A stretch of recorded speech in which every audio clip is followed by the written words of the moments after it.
Today I am going to be installing a Boss BE7ACP-CFT. Basically this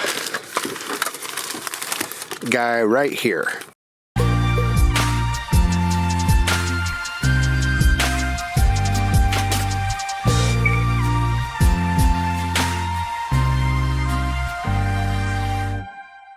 Also, while I'm in here, I'd fixed this button for the tow haul, and it already broke in another spot, so I'm going to just change that to a push button. So I already got the dash torn apart. If you search my channel for the video for fixing the tow haul button, you'll see how to take all this apart. You don't actually have to take this bottom area off when you're just doing the stereo, but because the wire for the tow haul broke in a different spot, I need to get access to that. So actually all you do is you just pull this cover off right here, which literally takes 30 seconds, and you can get to the stereo really easy. So very easy to do. So, and then you take out 2 screws and pull the stereo out. So I've got me a wire harness adapter. Let's look at that.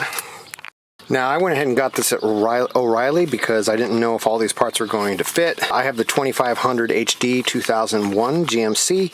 This is a Metra, part of the installation kit. This is a 70-1858-1.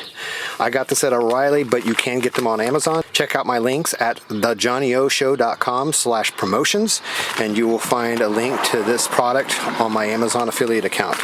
So you want this, it'll make your life a little easier. No, you don't need it, and you can get it a lot cheaper online, but I bought it locally because if I needed to return it, I didn't want the hassles of shipping it back if it didn't work. So, but you will be able to tell if it worked because I'm doing it now. So here we go. Got this adapter. Does it fit? Does it fit?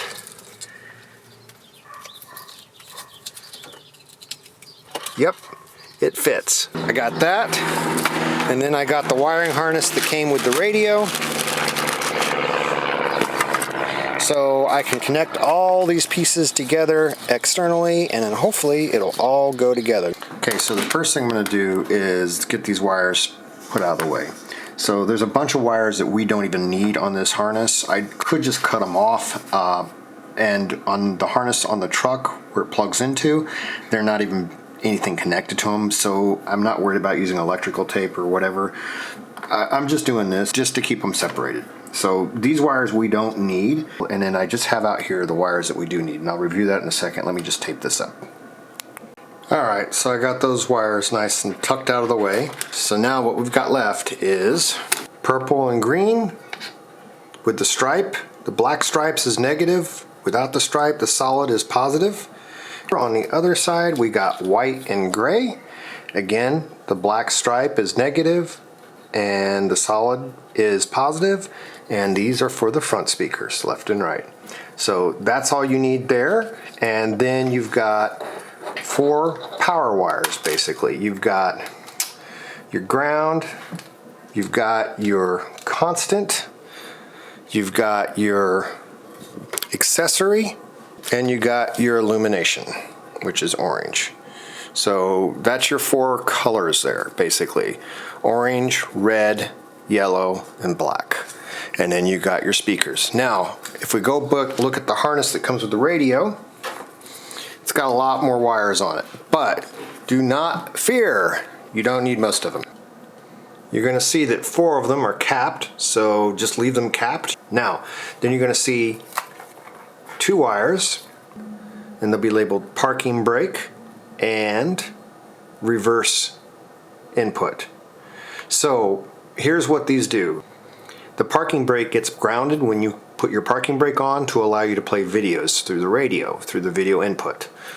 And we're not going to worry about that. We are going to just ground this with the ground and be done with it. So you can always play videos. Not that I'm going to, but it's just easier to deal with. And then this is for the reverse input, and that goes to a wire that comes from the backup camera, which I'll explain a little bit later. So that's those 2. Then we have the colors that we discussed that we kept. So we put these all out of the way. We got our 4 capped wires, we got our parking brake ground, and we got our reverse. So those are set aside. So then we have all of these wires. And these just go to the colors that we've already talked about. We've got our reds, our yellows, our oranges, and our blacks for all the power, and then we've got the colors for the speaker wires. So you are literally going to go color to color with these wires right over to the other harness. So I'm going to put some heat shrink on these and get these all soldered up, and I'll show you what it looks like. I got these all soldered together and heat shrunk, basically color to color. Green to green, green stripe, green with black stripe to black stripe, white, etc. All color coded, all basically color to color. So now it is, and then I got those taped up and out of the way on that end. So we are ready to hook this thing in.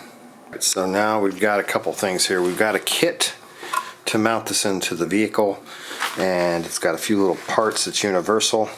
This number I got from O'Reilly. It's a 99-4000, and we have a couple little pieces of hardware here, and it has these things here that attach to the side.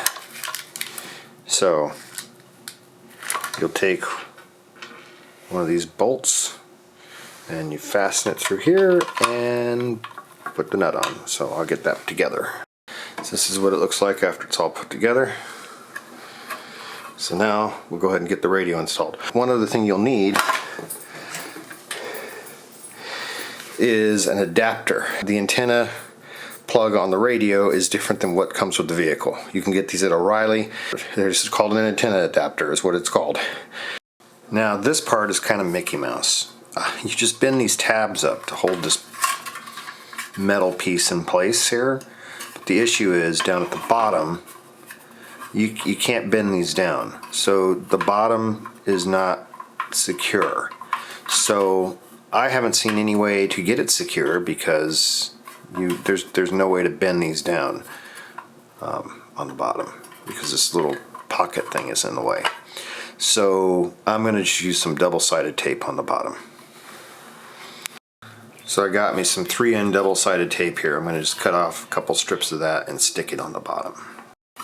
Alright, so there I go. I got some double-sided tape on the bottom to hold that in, and now it's pretty secure all around. So I think that's good.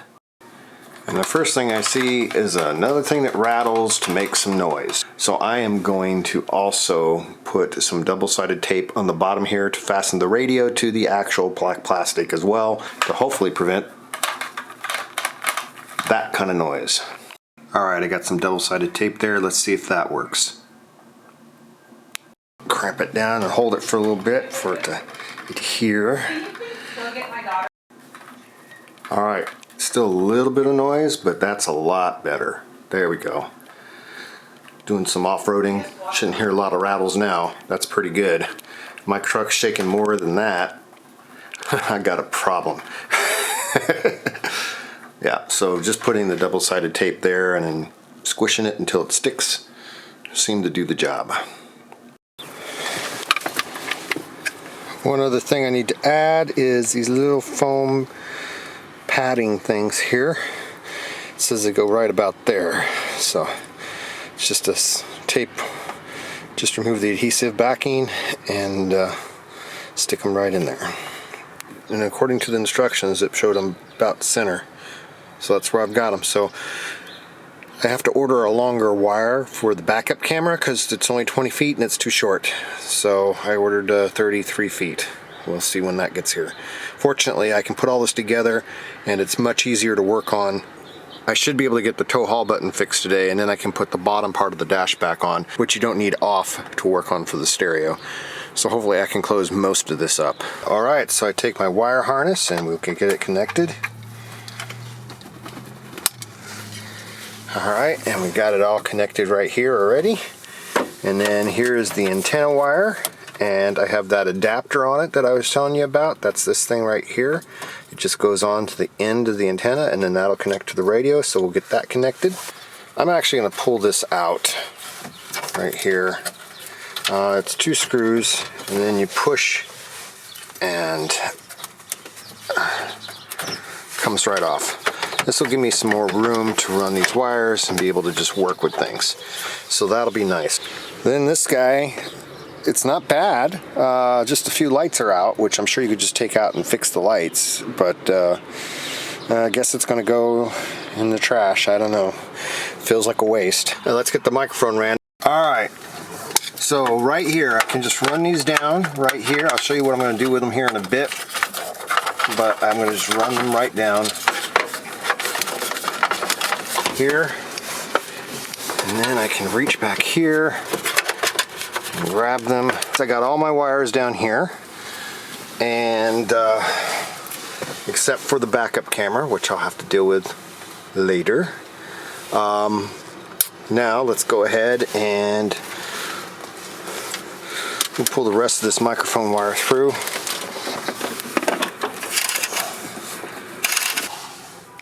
Alright, so that's in, but I do want to make sure that that cover is going to go on without any issue. So let me just try it. Well, that ain't right at all. Let's try this again.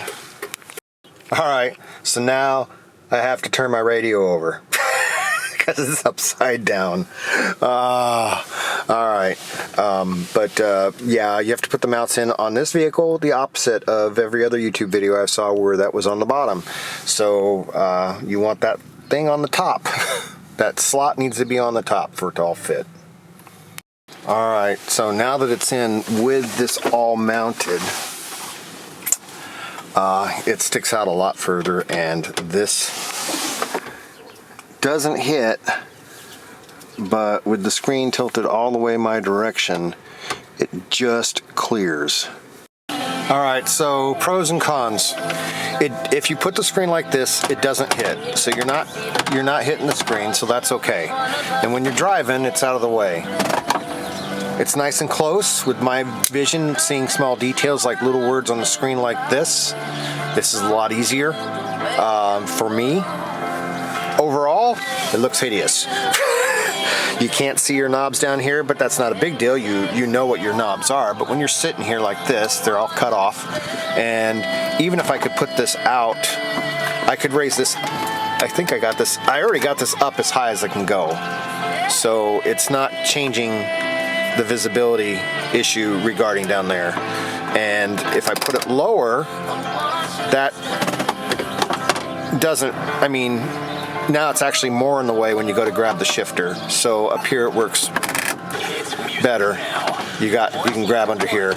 So, I mean, obviously I'm keeping it because you can't beat the price, but I hate how it looks. I'll probably get used to it, but I hate how it looks. The only issue that I've seen so far, which I don't know if there's a fix for or not, is when you're using the speakerphone, the people you're talking to hear themselves. Because, like in my other vehicles, as soon as you go to speakerphone, and it turns off the left side of the speakers, and then you're hearing them on the right side, far away from the microphone.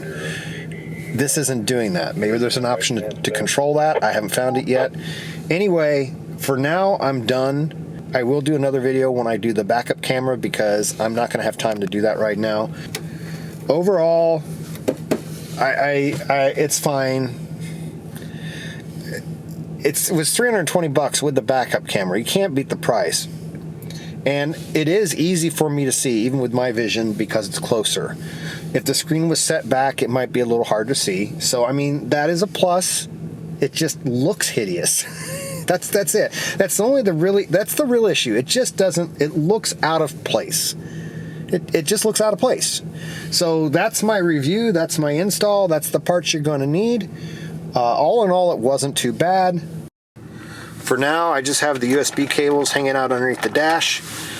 The microphone cable, I just literally just ran up and around and brought it up right there. And it seems to clear, and it doesn't get too pinched here.